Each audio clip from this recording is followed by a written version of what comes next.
What? Okay, we see a breaking news that the giant alien ship is oversold. Now, 10 minutes later, we see a correction that it's just, I don't know, a balloon that was sent by North Koreans. And later, it's just proved that it's just trash that's flying on the sky because the wind's blowing so hard. Now, that's how the current news media looks like in this road. And we have to get this fixed, so proud to propose. Well, let's just start with some general setup. So at the end, our goal is to genuinely just benefit the audience and also media as well. But our priority still relies more on the audience. And the general goal of having a news media is to deliver accurate and good information that's useful to the society. And just to clarify, this does not mean we will take forever to make these news reports. And the idea of slow report is to prioritize accuracy than speed and not necessarily just being so slow. All right. Then this debate is not about whether news media has the incentive to do so, and this is likely to happen, but it means that this is what the news organizations are supposed to do, all right? And let me just have several preemptions before I move on to my arguments. Look, about the faster information, well, the speed is not really important when it's inaccurate, right? Speed cannot entirely be the priority that news media could take in their reports. Also, this does not mean we are not defending the censorship of information based on their content just because they're political or whatsoever. It entirely relies on both circumstantial and literal paper evidence, not on whether the content is biased towards which side or which side benefits from the content. All right, then let me move on to my first argument, which is that accuracy is the news media, is a key of news media, and by Point. principle, it is right. No, thank you. By principle, it is right for news media to have those accuracy done. And look, news organizations' legitimacy and social function, they all heavily depend on being the accurate carrier between events and the wide public, right? So Point. news is defined by accuracy, not speed. And a fast but inaccurate news report does nothing but harm the society and put the society in chaos. And that's literally a failure of journalism. And why this is so inherently bad will further be proven by my deputy speaker in her speech. But also, we just gotta Point. say uh, that this whole thing just makes this news journalism very unfunctional, and it kind of like just destroys the whole purpose of having this debate. And now, then why does it matter? Because this sets a very basic standard of news media and basic expectations on what they should do. Uh, and why is this likely to happen? Look, verification takes time by definition. So if we are necessarily just prioritizing these fast reports, then it will not just work out good, right? And also, like confirming a source, checking facts and stuff cannot happen instantly, right? So this accuracy is exclusive on our side because a proposition cannot just necessarily have speed and accuracy both at the same time, right? Then and also, if an information is very urgent, then this will be reported because uh, we are saying that we're going to prioritize, not exclusively reserve all news Point. reports to slow reporting. So, say, I don't know, about how Korea has such flawed election, then they do not have a paper in the poll, then that's something that has to be reported immediately because it's so urgent and it's so helpful for the public that even if it is false news, it will genuinely just bring a overall benefit and therefore to Point of democracy, right? information. Uh, then, but I don't know. Let's talk about I don't know news report regarding an affair that was done by a football player or whatever. This ain't that serious. It can wait, right? So we're talking about this information being hella slow and accurate. And think of I don't know, just think of the misinformation that spreads back on the days about COVID vaccines. There were tons of news media that decided people will give interest if they say government is doing something with these COVID vaccines, so we should not Point accept of these COVID vaccines. information. Now, look at what it did. First, sure, many people didn't buy into this, but those who actually did, these old people that do not really have had the entire idea of false information going so much on the media, they were the ones who actually decided not to get shot and that lead to further infection or whatever. So the net effect, it was significant because it literally affected how fast we could end that pandemic or whatever. So this is what an Point. inaccurate media failure of news organization do. And yes, I'll take your POI. What's more important for media organization, engagement or accuracy? Well, nice. So as I clarified first, first, sure. Let's talk about how news media should have some kind of engagement. And I think this engagement is something that's completely separate from accuracy. Because if it's inaccurate, then what's the matter of people just engaging? Like if I say that COVID vaccine is not true, and if I just engage with that so much, then it would just like overall it will just maximize all that harms that are being caused by the news reports. So I would still prioritize accuracy, and that's what our team stance is. Let me move on to my second argument. The alternative of this fast and inaccurate idea that the proposition is proposing already exists. Look, opposition does not bring fast media making it exclusive because we are living in an age where social media is so widespread and everyone uses social media and it's very accessible. So there are already tons of information that are so quickly uploaded. So we cover both values, fast but inaccurate and slow but accurate. And I'll go over the difference later. Look, the fast lane is already filled by social media where Point. Twitter, Redditors, these platforms are already deliver real time with unverified information faster than any newsroom can. And by the way, people care more about these platforms than what they do with news media with the same content. So going back to your engagement POI, sure, people, they already do engage with the social media so quickly, but now if you're talking about this engagement in accurate information, this can only exist in our world. And with news organization in the status quo, we are not filling the gap because they simply duplicate a function that is already primarily done dominantly by social media, and they trade off accuracy for that. They sacrifice their core asset and their primary role to compete in a market which they are already outcompeted. So now, what's the point of doing this, right? And just think of how credibility is already eroded when it comes to social media. People say Fox News they deliver false news that's already so benefiting the Republicans, and they just go back and later correct it after it doesn't matter, right? Now this whole entire framework of how social media how news media is done in the status quo already harms their credibility. So credibility, right? So contents on social media will not be impacted in whatever changes that they make because these social media, they are the ones who genuinely chase engagement. But news media, we have to chase, especially as a publicly functioning member of society, we have to chase the value of being accurate first. Because you gotta know connection should be stable, not quick, insane interestingness, right? So proud to propose. Thank you. The most important question in this debate isn't accuracy, as opposition wants to talk about. It's the content of the media that's being reported. It's the type of news that is being reported. Because under their side of the house, they might have the most accurate news media, but if the type of long-form news content is not at all relevant to the average person and the happenings in their daily lives, then that is hardly a win for them. What we will explain under our side is short form journalism uniquely has the most relevant news in the news cycle, which means that people are able to unlock the most relevant and the most tangible benefits under our side of the house. That is what you should award this debate on. One note on the setup before 2 points of substantive. Firstly, what does slow journalism look like? We generally agree with the proposition team that it prioritizes depth and verification.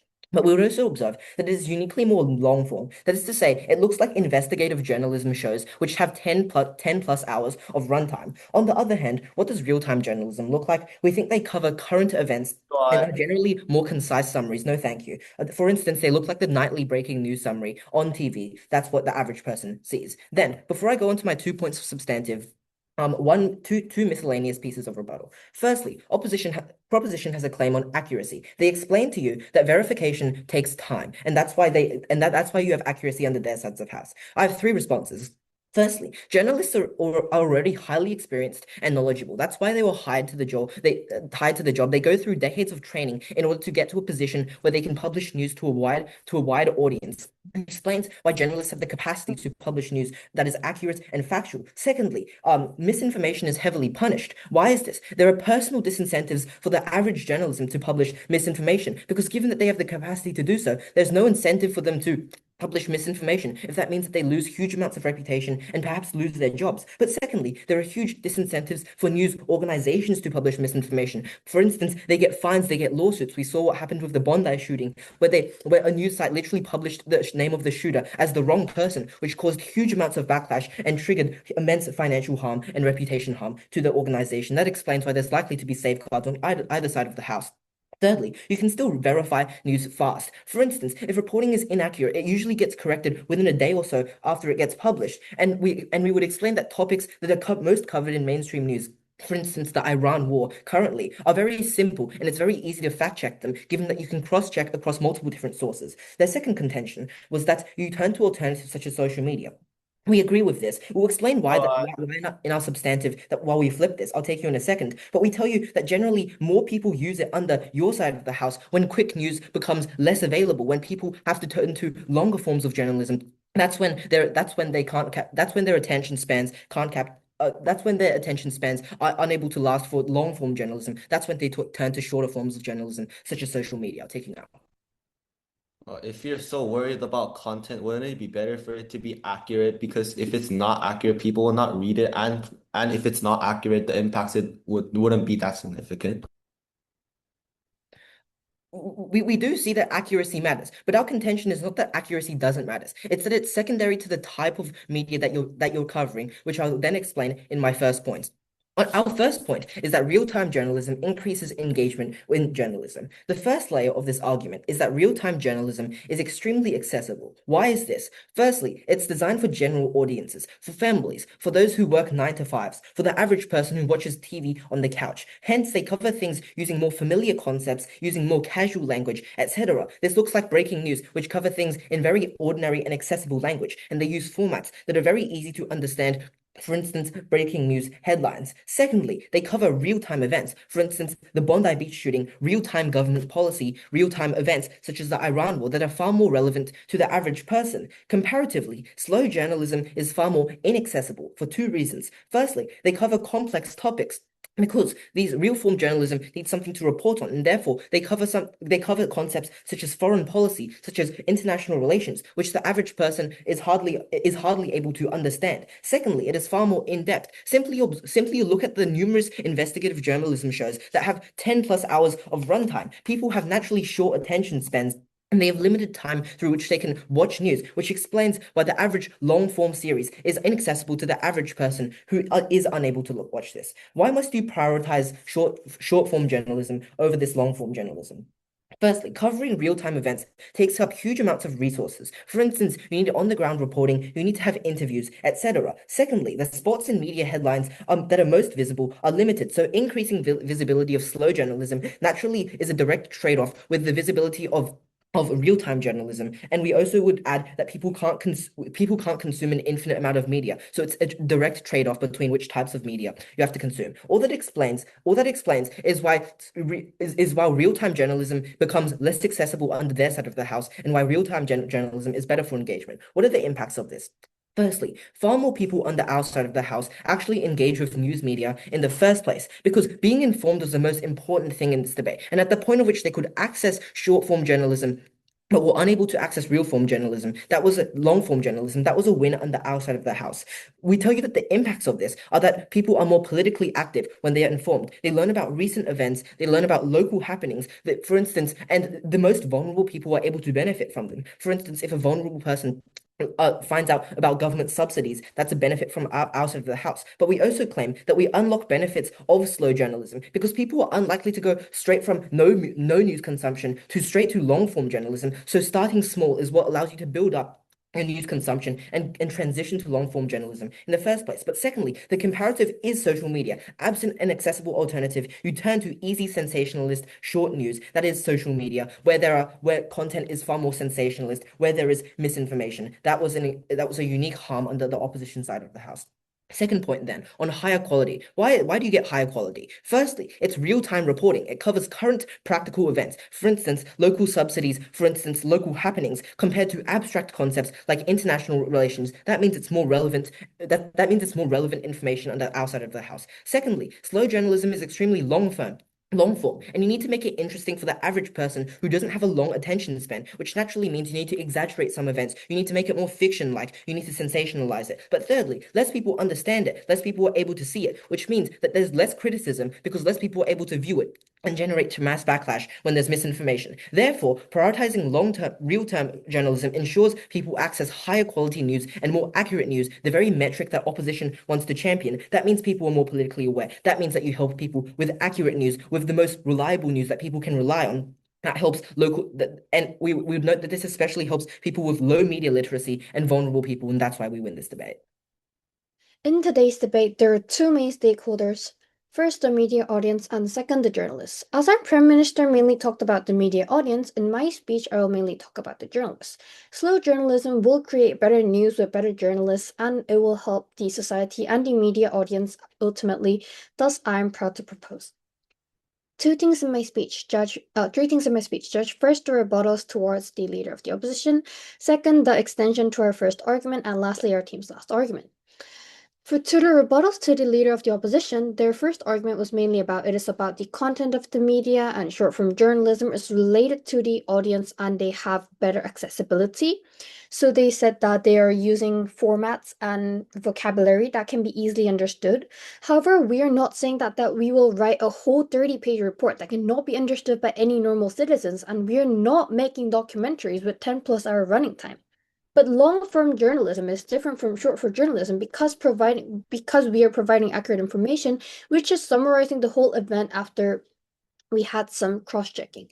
Also, I can't really understand why slow journalism all obviously necessarily needs to have long reports, and we do not understand why it always needs to be about topics that normal citizens can't really understand, because we are saying that we are taking some time to check the information and we are taking time to provide extra information, but we are not saying that we're just going to talk about any random topics that normal people can't understand, because we also have the common goal of wanting accessibility and wanting a lot of citizens, like normal audience, to understand well.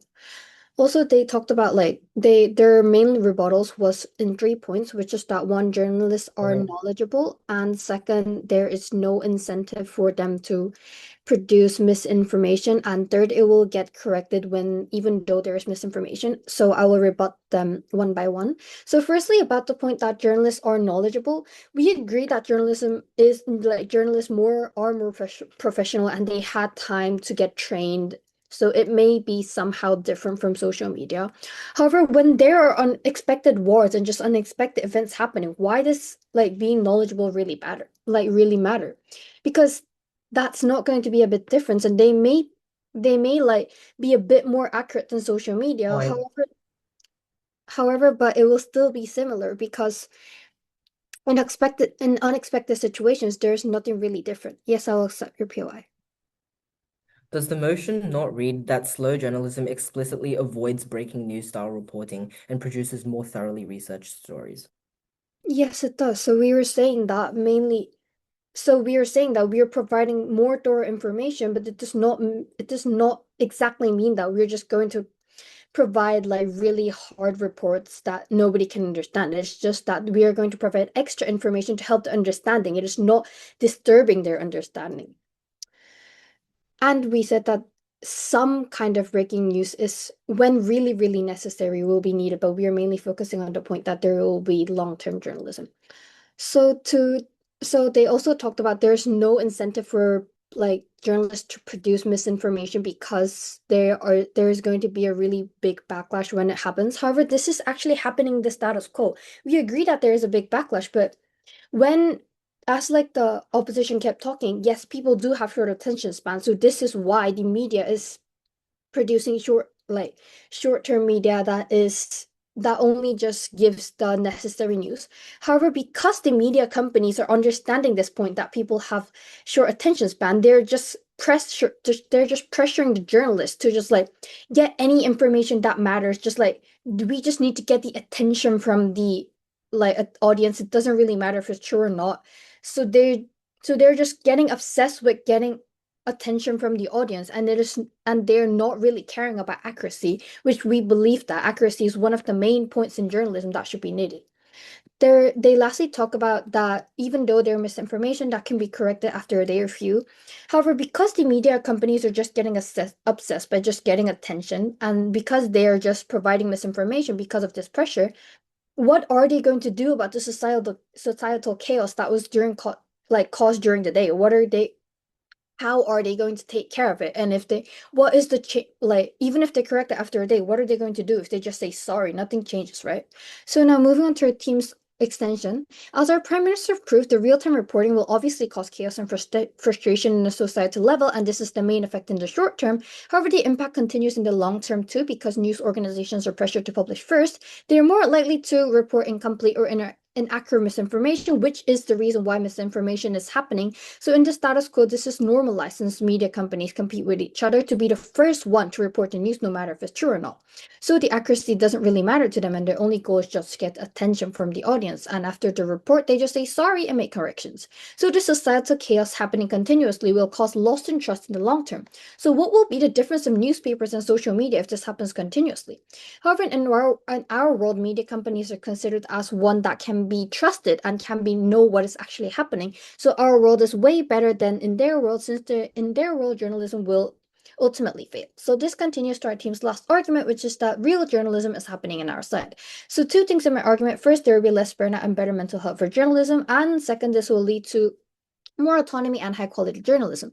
Because under real-time reporting, journalists are constantly pressured to publish stories as fast as possible. They're just like successful journalism and great journalists are just considered as how many news and how many attention that can produce every day. So as this produce stress, even though they not want to produce misinformation, they are pressured by the media companies to do it, so causing burnout to them, making them having worse mental health and making them more likely to make mistakes, which will cause more information and causing a bad cycle in the opposition's world. However, in our world, slow journalism will create a healthier and proper environment where journalists can focus on a smaller number of stories and spend more time researching and verifying information, which is not related to the point that it always need to be random topics that people can understand. So second, this will bring more autonomy to journalism and there will be higher quality.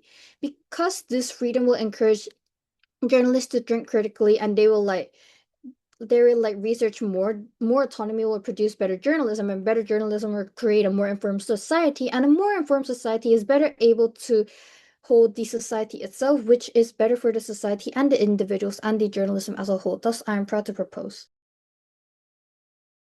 Adjudicator, we would contend that Prop loses this debate because the type of journalism that people actually engage with was real-time journalism.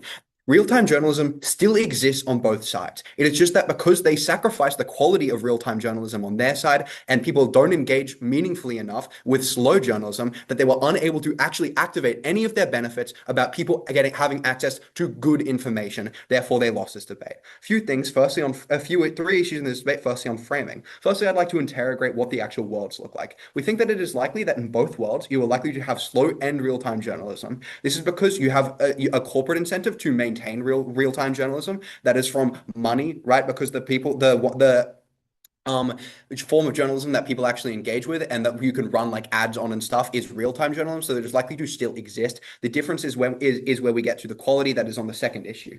You're also likely to still have slow journalism on our side. We still see that in the status quo, where even though that news outlets still prioritize like real-time journalism, you still have things like Four Corners in the ABC. You still have these like pretty like massive like slow journalism like outlets that exist that like are very incredibly competent. We think that like the margin at that of which the importance with this is that real-time reporting is likely to like still exist on their side. However, and because people still engage primarily with this, it is just significantly worse for them because they lower the quality of it, right? Comparatively, slow journalism is very similar on our side because because the like difference is not like in the quality, because you still are able to like access all the same information.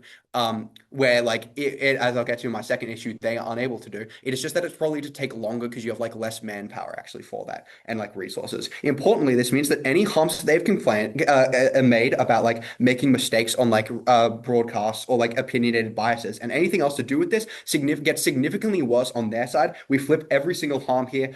They also make another point on framing that you can like have slow journalism fast. I think that the info slide almost like specifically says that like it's like long-term journalism. We like reject that claim entirely, falls out of the debate.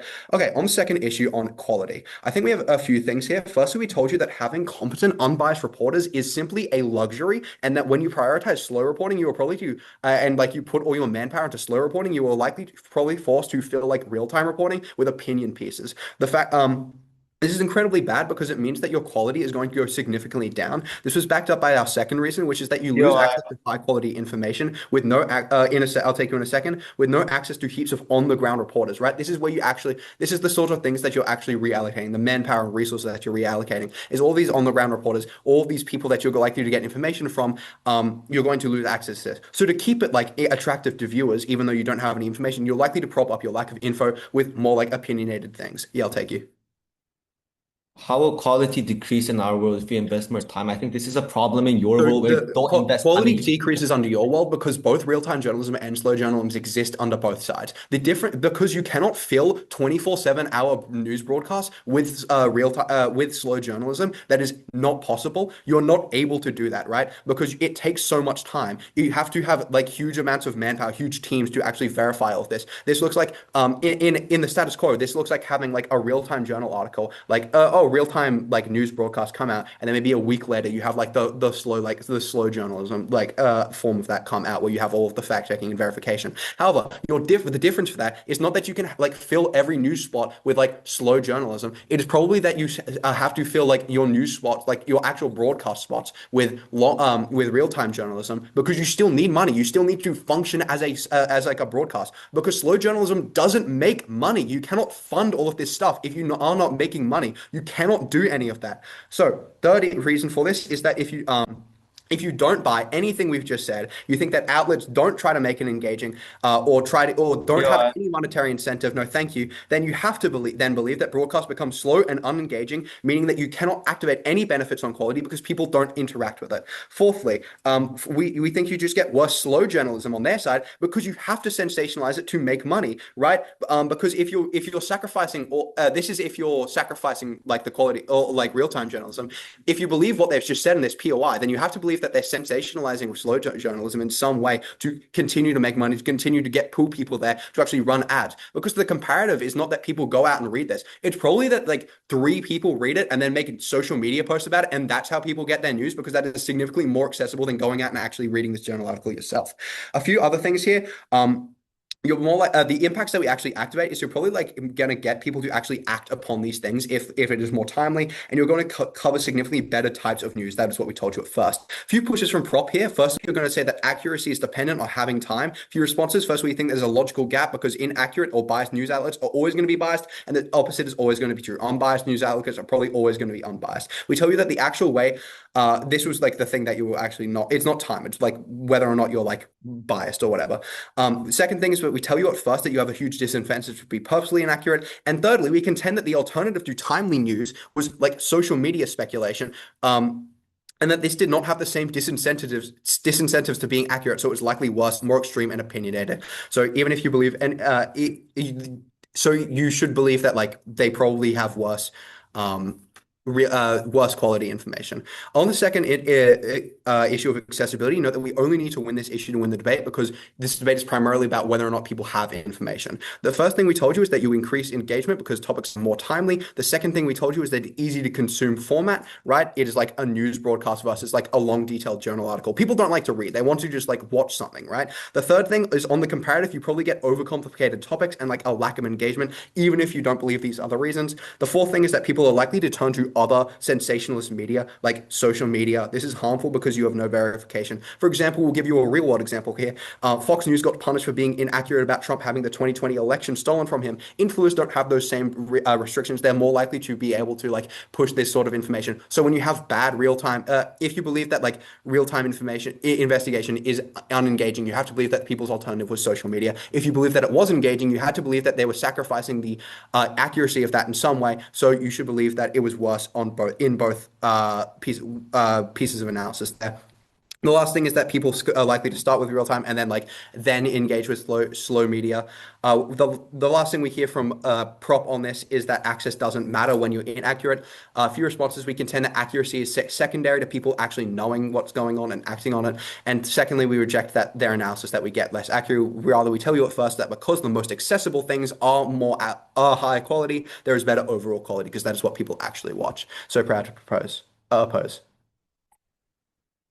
The truth behind the Saigon execution photo is quite different from what the public thought back in the time. The man killed was not a civilian, but a soldier. However, this became a sensation. There was breaking news, but no verification of who the man was and the situation behind it. So, therefore, the US citizens thought that their own military has killed a civilian, but actually it was a soldier and a war happening, which is and cause so much harm to society. This is what opposition's world will look like. This is a world where there will be no verification on information, just trying to grab attention of the public, resulting in so much harm to society. So the world we benefit is a world where accurate information is delivered to the public by media. So main opposition claims this in debate. Like there's no engagement between media and public. They attack us by this.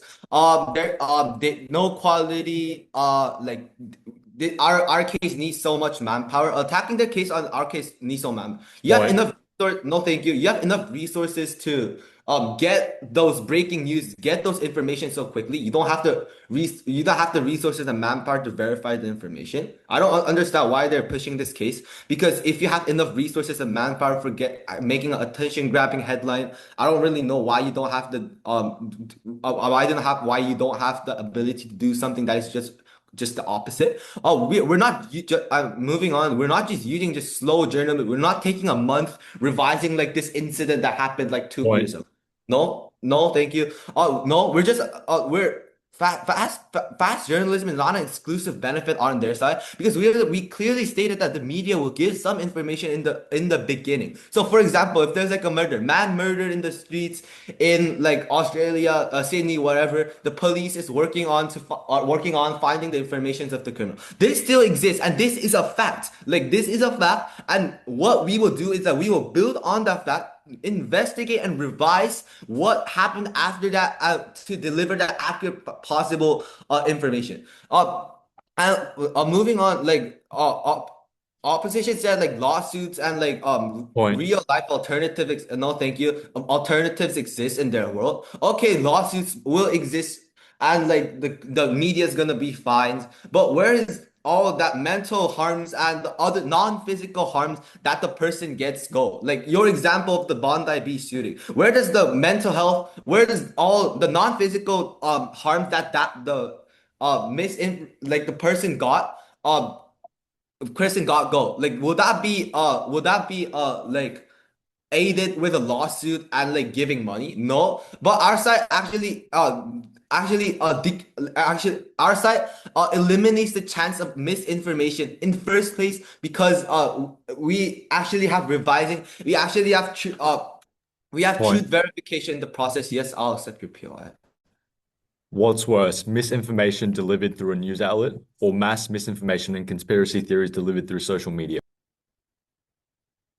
Those are both harms that are gonna exist in your world. Conspiracy theory is gonna exist in your world because first one, like you're not gonna have like it's just gonna be like it's just gonna be like a breaking news, something happened, and like you're like, oh my god, this happened, and the news is just gonna look at the attention of the people and like be like, oh, this is what happened. And if it's not true, oh like, oh sorry, we were too busy figuring out all the information. What is this kind of information delivery? This is not the role of the media. The role of the media is to actually deliver the accurate possible information, not just attention grabbers or like Instagram influencers who just go around like looking at fun topics. So, if the information, no matter how the information is fast, no matter how it's published, if it's not accurate, it's just not gonna work, because the chaos that will bring is chaos that the chaos inaccurate information brings is so devastating that it'll cause so much harms in society. So, final point on opposition about quality. So we do have quality on our side, and this is actually a benefit that is better on our side, because LO has agreed that topics in newspapers are exaggerated. And this is exactly why our world is better, and this is why we need to take time. This is that's why we need to take time. And then in opposition's world, media will be just attention grabbing media will just broadcast attention-grabbing information instead of delivering information that is really needed. Media will be like an Instagram influencer who just seeks for more attention, not information. This is harmful since the chaos caused by the misinformation and the rumors that will go around society when there will be just information thrown to them. The chaos due to this and misinformation will worsen over time. So in opposition's world where people just rely on inaccurate rumors and the harms of social media, harms of like misinformation, harms of conspiracy, all those things that they claim that will exist on our side actually exist on their side because their side lacks verification and fact check. This is a fact because the physical time they spend on fact checking is significantly lower on their world compared to our world. So the role of the newspaper and the media is to deliver information safely and fastly and accurately, but accuracy should be prioritized because no matter how fast information is, if it's not accurate and if it's misinformation, like there's no use. So opposition claims that our side is not accessible. There's no engagement. No, our side has alternatives. Like social media exists, and we just don't spend like a month revising just like continuously interviewing people. So in opposition's world, people will have to make assumptions on the information they get on sources that are not reliable. On the other hand, our world, what does our world look at? Our world, there will be many fact-checking verification that will take place on media. So we minimize the chances of like misinformation harming like innocent members of the public. Our side does not have we don't have to struggle of like misinformation. We don't have to struggle of like those just fast and attention grabbing information because there will be fact checks and verification. Our world is a world where there will be actual information that will help the public, not just conspiracy theories just going around. Proud to propose. At the point at which the opposition opts for social media as an alternative is the point in which they lose the debate. Why is this? They're promoting conspiracy theories. They are promoting idiocy online by unqualified individuals, and this will ultimately lead to greater harm on their side, which should ever have been fathomed under the status quo. How do we win this debate? Firstly, we can either do one of two things. Firstly, we either prove that real-time journalism is needed and will therefore loses its reliability as a result of the opposition, or secondly, we prove that engagement is reduced, which would lead to net harms on misinformation.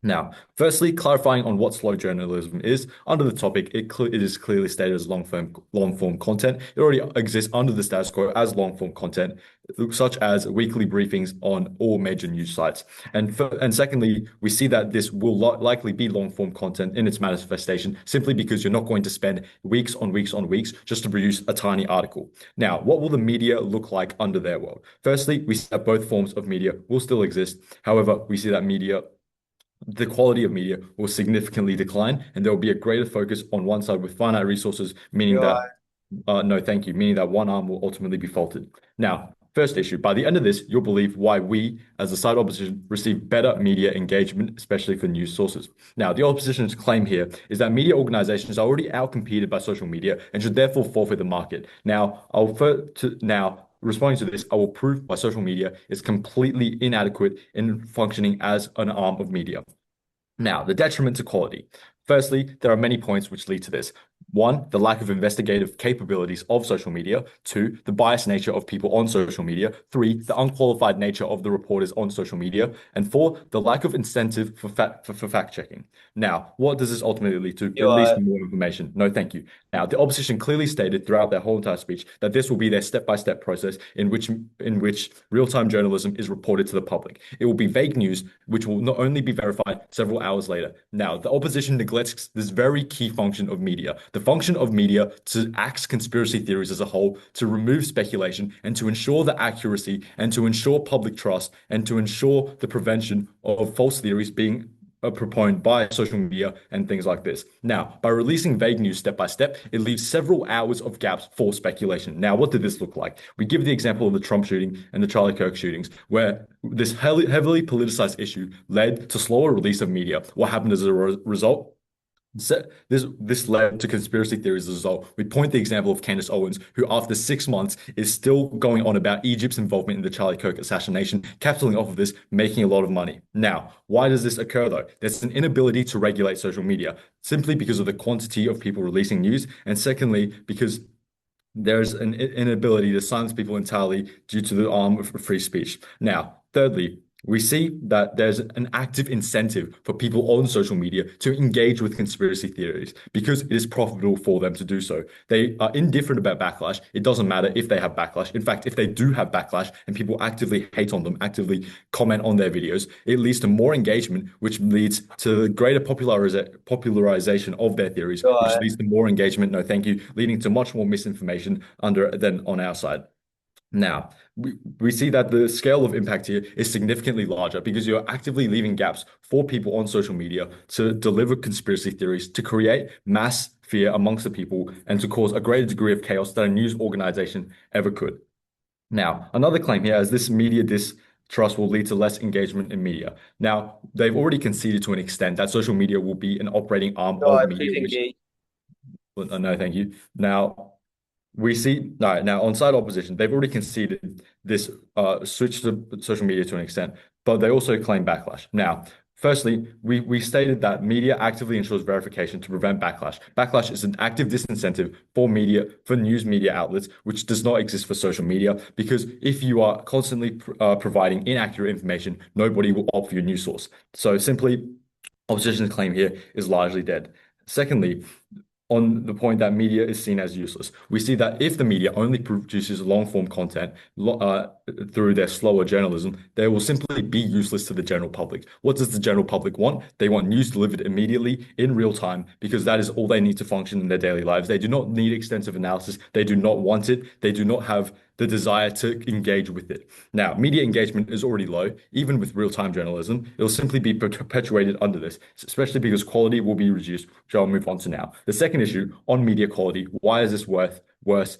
And why is it so detrimental that real-time media is worse? We've already proven the need for real-time media because people need it to function. However, why will it be worsened? Now, opposition's claim on legitimacy. Now, firstly, no, thank you. Firstly, there's intuitively no incentive for media organizations to forward misinformation. We've already been through this. But secondly, on the counter principle of access, there's a large majority of demographics who don't use social media, which opposition has entirely neglected here. We see that it is completely necessary for especially state-owned media to function. Yeah, okay. I'll take you now. Okay, your side claims that there's like engagement, but what is that engagement in your world beneficial if it's not accurate and based on unreliable sources? We've already explained the verification and why it's likely because there's an incentive for news media outlets to maintain their legitimacy. We've already stated why misinformation and conspiracy theories is such a negative harm. Now, back onto my point. On the principle of access, there are many large demographics who don't use social media, which it is unfeasible for them to switch to social media as a news outlet, and therefore you're completely eliminating them from the information loops. And what this ultimately leads to is worse information throughout the entirety of a country's population. Now, we see that the benefit of instant information is it axes out all conspiracy theories in its entirety, and it simply cannot be done under side opposition.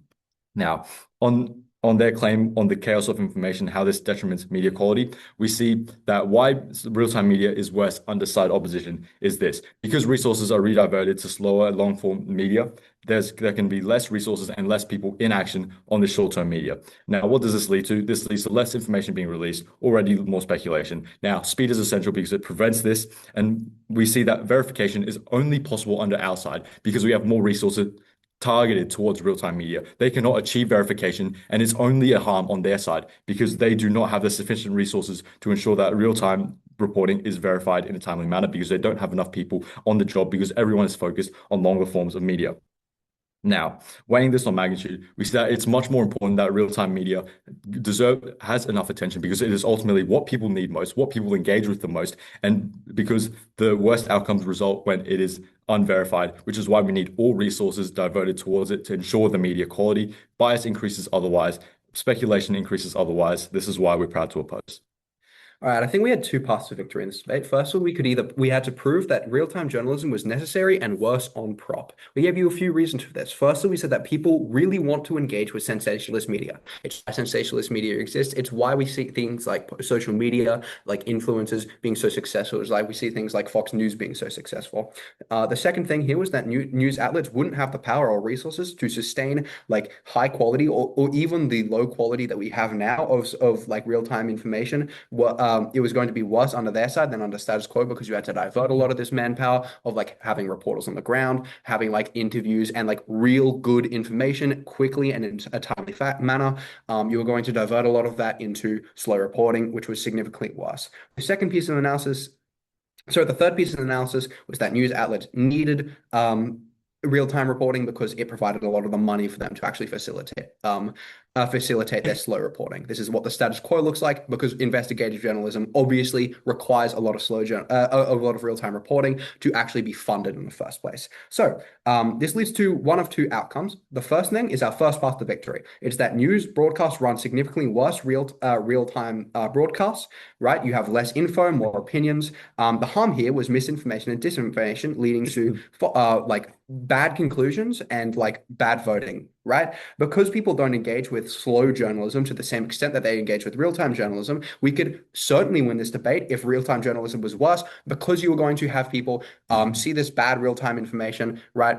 And then like maybe a week later they see like the good slow journalism. However, we think that it was pretty symmetric on both sides with this, because obviously the people who are media literate, who are seeking out this slow journalism, are going to be able to under both sides, because under the status quo where we prioritize real-time journalism, we still have slow journalism. It'll take a lot longer to get out than under their side, right? This wasn't that big of a harm. Comparatively, the mass amount of people, probably the majority of people who were just going to look at the real-time journalism and then dismiss everything else, that was the real harm, because you were not able to reverse that harm, because when people saw misinformation, they were going to accept it as true. Like that is like the big group in this debate that is what we're talking about.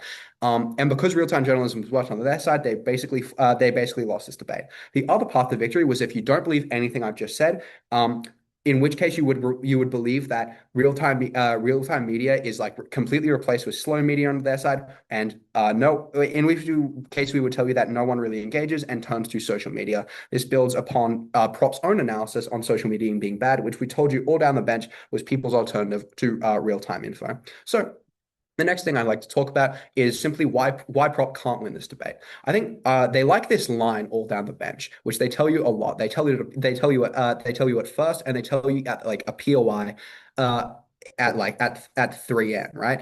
It's about accuracy being more important than engagement. However, we told you that not only did we weigh access higher during the ability to people to act upon that info, right? But we would even tell you that like in the case in which you don't believe access weighs higher than quality, we would tell you that we still win there, because the reversibility of that misinformation that they're getting was significantly worse under their side, because their misinformation was probably going to be more opinionated, because they were probably going to be engaging with like either social media like platforms, in which case you were likely to be like exposed to like Candace Owens or conspiracy theorists or like the alt-right pipeline, right? That was going to be your news source. Or you're going to be engaging with like like for example, a Fox News, which now doesn't even have like on the ground reporting to fact check what they're saying, and so they're pretty much just saying whatever the hell they want. That was going to be the norm under their side, is what we thought. It's for these reasons that they can't win this debate. Gave you two parts of victory for us. So proud to oppose.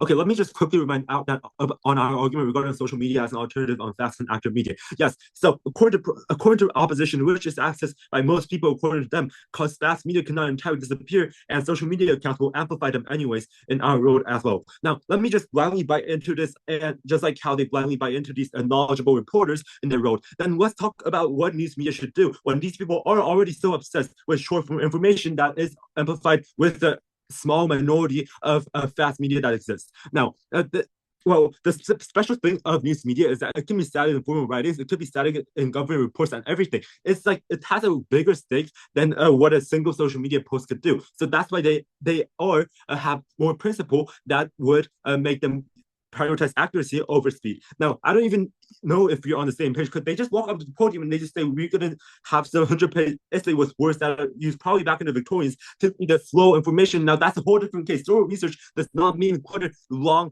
essay, right? Their entire straw man in the case definitely shows low engagement in this space. So please listen. And I even explicitly clarified in my first speaker speech that in urgent cases like terror or whatever, this could be skipped, and this applies and this rather applies more on the casual reports, right? Then this logical priority that has a burden to carry the entire case has no sense really. So please really engage with the real stuff that we're talking about. Now, let's look at what the deputy says on the podium. They say slow journalism still exists. And let's be honest, like slow journalism in status quo exists like 1 in 1,000 cases. This is because of the entire structure of society that wants stats reports and news media, which are private corporations, by the way, and they want to trace them. They want to trace money. So fast reports can still exist in a role where it's predominantly slow because they're only in urgent cases, but slow reports, they won't survive the role with predominantly fast because no one really cares about them as the opposition will improve throughout the whole 3 speakers. Now, there won't be significant impact because, sure, we concede to a point to a certain extent. So let's have these a few fast medias that give inaccurate information. Then sure, social media accounts can post that, but I think that's a problem that both of our sides have. But the problem is everyone does it, and what we're saying is at least those medias that actually care about being inside an informal letters, they should prioritize slow reporting. Now, let's just put this into some way in long term and short term. In long term, of course, we win because we are taking time to have accurate information, even in short term. But that's still where we win because, okay, now they have faster but inaccurate reports, but we win because 0 is better than -10, right? Let's just look at how they blindly think reporters are knowledgeable and whatnot, right? So, according to them, that quality of them can lessen the misinformation. But I don't see how this really comes true. Because look, this is like physics. Like they cannot just basically make a quality report with such accurate information in such a short time without the time to even verify or whatever, right? So this is actually just stupid. Like you're just an idiot to say that when you are saying that you can have both.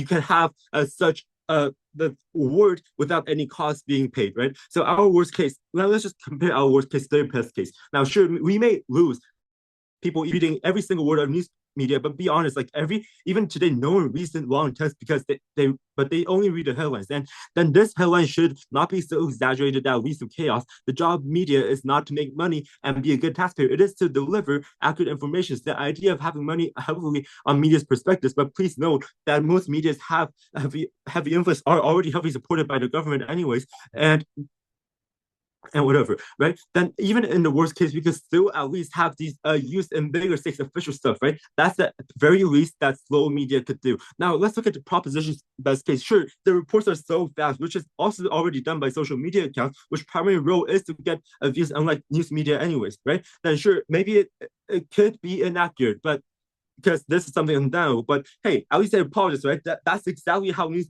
media lose their function and credibility today. But at least they apologize. That's what the proposition is saying. The proposition cannot take accuracy in this debate, and verification takes time and physical. Y'all can't change that, and that's why I'm so proud to post. Thank you.